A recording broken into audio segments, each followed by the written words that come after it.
कंपनीने लावले अध्यक्ष बाळाराम शिंदे बळीराम शिंदे। सर 14 वर्षापासून भिवंडी वाडा मनोर या रस्त्याचा वनवास संपत नाही। रस्त्यामध्ये मोठ्या प्रमाणात खड्डे आहेत, मोठमोठे अपघात होतात।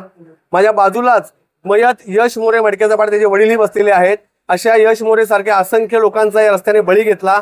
रस्ता खड्डेमुक्त झाला पाहिजे, सुरक्षित रस्ता झाला पाहिजे, लवकरात लवकर रस्त्याचं काम झालं पाहिजे, ही आमची प्रमुख मागणी आहे। दुसरं म्हणजे या रस्त्यामध्ये जवळपास 150 कोटी रुपये दुरुस्तीला आले। जिजाऊ कन्स्ट्रक्शन असेल, मयूर कन्स्ट्रक्शन असेल, हर्षद गंदे असेल, यांसारखे जे कोणी ठेकेदारांनी यात भ्रष्टाचार केलाय त्या ठेकेदारांवर कारवाई झाली पाहिजे। जिजाऊ कन्स्ट्रक्शनच्या बाबतीत विधान परिषदेमध्ये माननीय बांधकाम मंत्र्यांनी घोषणा केली की त्यांना काळ्या यादीत टाकलं पाहिजे, तरीही त्यांना पुन्हा काम 40 कोटीचं मिळालं। हा अन्याय आहे, हे बोगसपणा आहे। याबाबत कारवाई झाली पाहिजे आणि या भिवंडी वाडा मनोर रस्त्याची श्वेतपत्रिका जाहीर झाली पाहिजे, जेणेकरून सगळ्या पब्लिक समोर हा घोटाळा आला पाहिजे।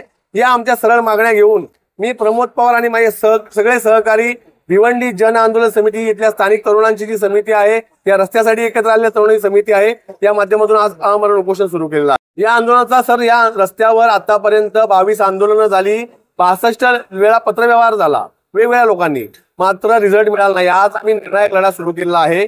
मला मरण 72, पण या रस्त्याला खड्डेमुक्त झाल्याशिवाय मी स्वस्थ बसणार नाही।